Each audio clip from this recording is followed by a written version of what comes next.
that the UFOs even accompanied them to the moon.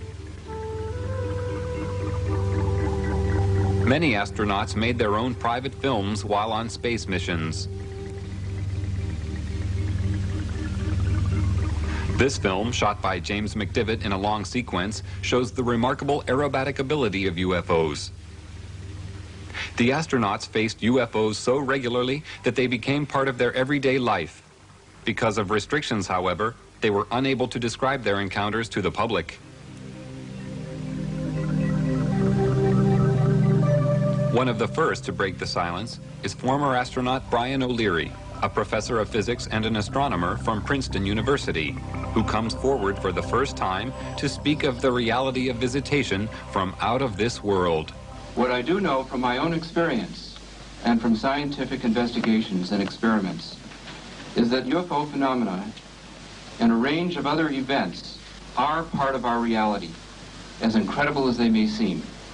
Jetzt war es dann endlich soweit. Der erste Mann war auf dem Mond gelandet. It's one small step for man, one giant leap for mankind. During their moonwalks, a giant glowing UFO hovered above their heads. While in orbit around the moon, a huge object remained in view for a considerable amount of time before it suddenly disappeared. This UFO was seen above the landing site. This cigar-shaped UFO was photographed from the orbiting space module. Down to the bed. That may have been a small deal, but that's all. On this very first trip into the unknown, the astronauts repeatedly reported to Mission Control that they were being escorted by unidentified flying objects. After landing on the moon, the astronauts stated that the UFOs were still present in the distance, hovering near a large crater. They were well aware that they had been observed throughout their entire mission. It's also like sundown again. Yeah, powder. I was strolling on the moon one day in a merry, merry month of December. No, May the month. May, that's right. May is the year of the month. When, much to my surprise, a pair of lovely eyes. Hello, Ryan. It's Houston. Hi there. We lost you for a while. Yeah, we sure did.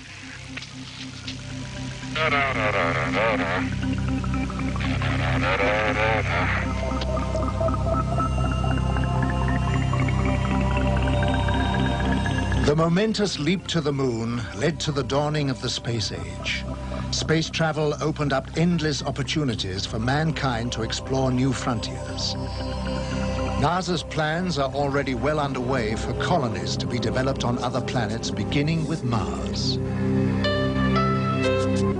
Motherships very rarely enter the Earth's atmosphere, but on one rare occasion, this remarkable film was shot of such a ship flying at low level over Germany in 1980.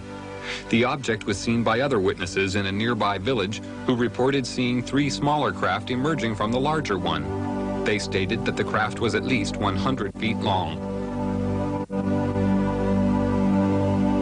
This film of a cigar-shaped mothership was taken in Rhode Island, America on June 3, 1967. The leaf effect motion of the ship is common with most sightings. Craft of this size and shape have been reported all over the world. This aerial photo was taken by Inaki Ozis while flying at 8,000 feet in February 1968. Probably the same cigar-shaped mothership was photographed in Texas 10 days later. Over the following few days, an object fitting a similar description was reported by various witnesses.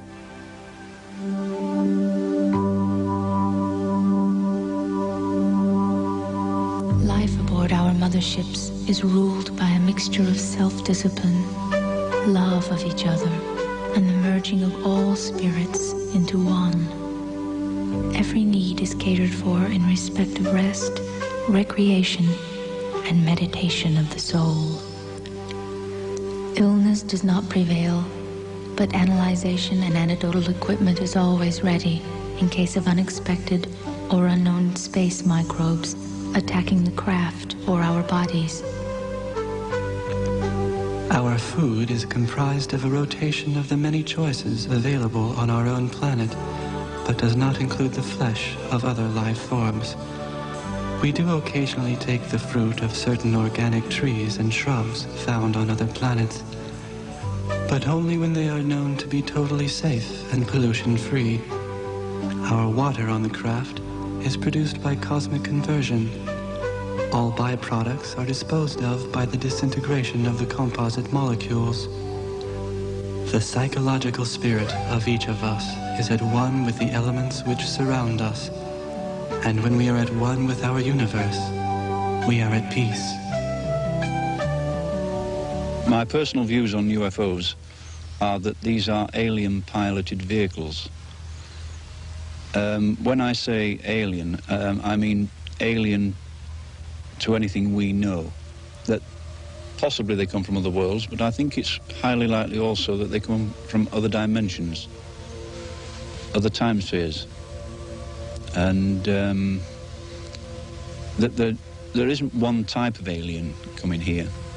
There are probably many of them, all from different areas. When people report these things, we get such a variety of things reported, so many shapes, so many forms, and this appears to cause the confusion because there is such a variety of these things. But really speaking, if these things are visiting us from a whole host of different areas, one would expect them to be different forms, different machines. And I think this personally is the answer to it.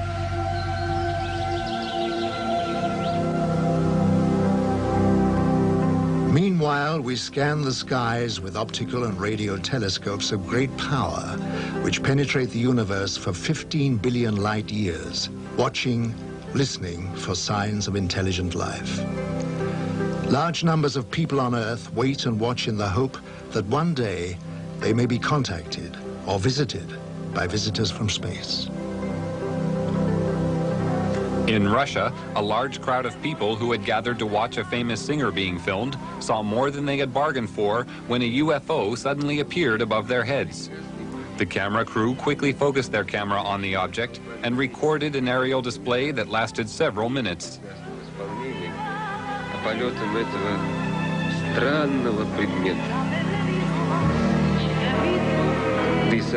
The crowd found this more intriguing than the singer. Even she eventually stopped singing to watch the UFO. Numerous UFOs are seen over Russia regularly. These balls of light are identical to those reported in Belgium and the rest of Europe in 1990, which attracted extensive attention on top military and civilian levels.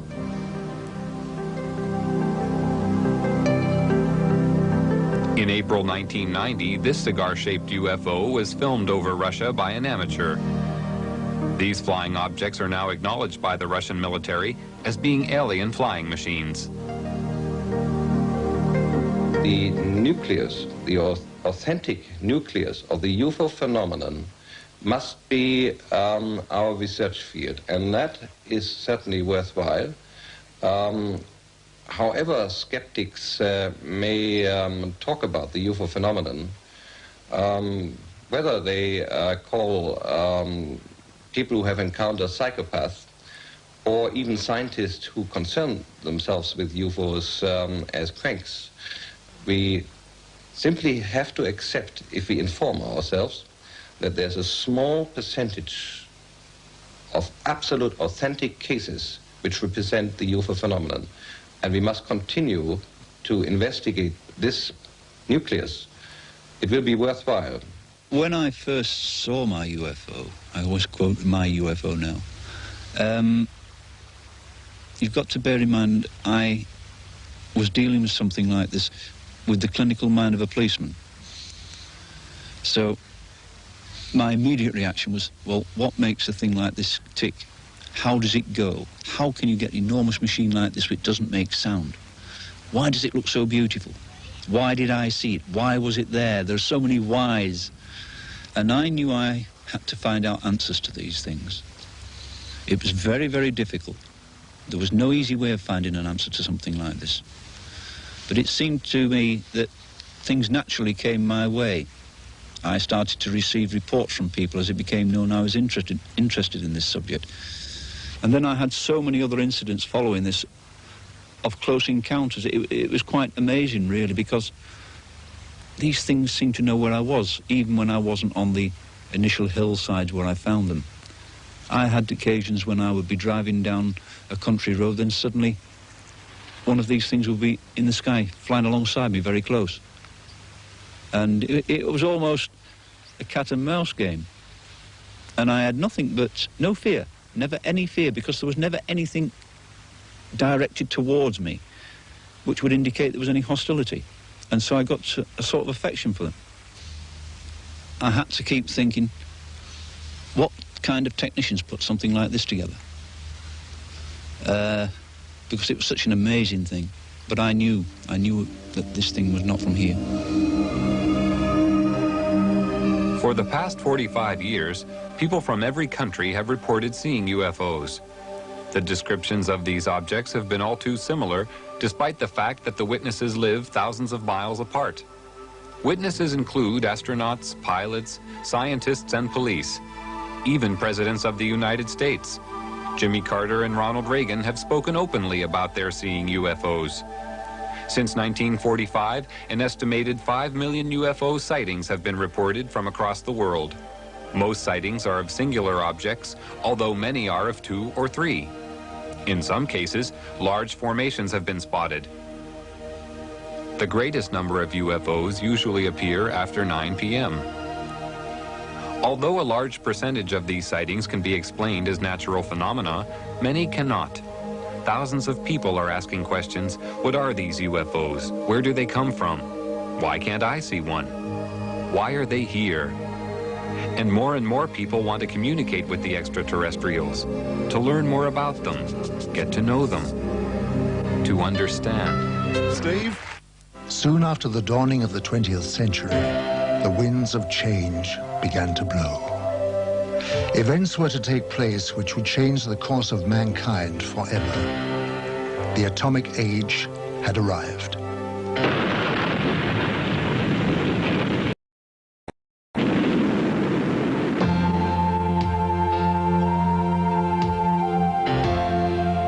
As man detonated weapons of immense power, lights started to appear in the sky in a way that suggested that something was following the course of events. The shattering thought imposed itself that we were perhaps not the only inhabitants of the universe. Since the beginning of civilization, we had been watching the stars, never dreaming that they, in turn, might be watching us. History was about to change.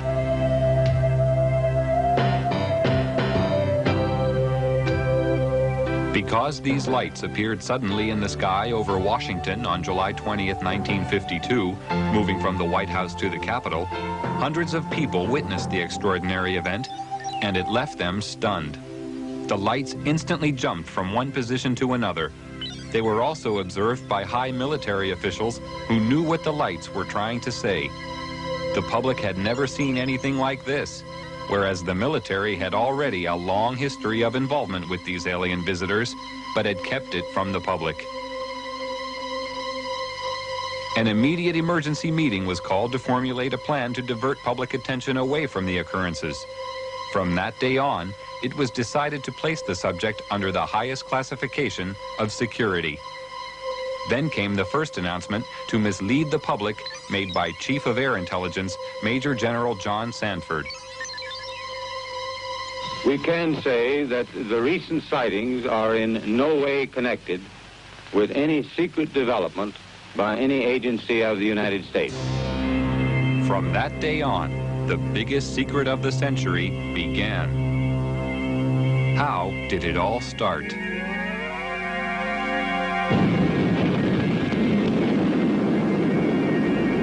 After the first atomic bomb was detonated, more tests were made of the effects on the environment and human subjects to gauge the degree of contamination unleashed. No knowledge of the devastating long-term